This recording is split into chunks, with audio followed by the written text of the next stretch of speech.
ეს არის ჩვენი ეზოს მარწყვები. ხილები. ეს შეჭმულია. ჩიტემა შეგიტოვეს, ხო.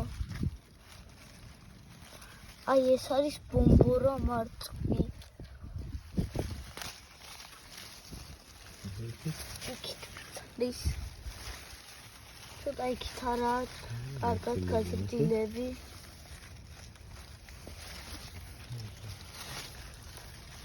აქეთ ცოტა სამწიფდება, ხო? ხო.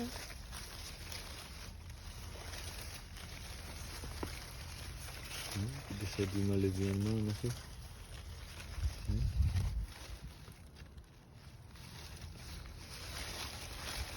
მანახე რომ ხელაობობა თანანაირია.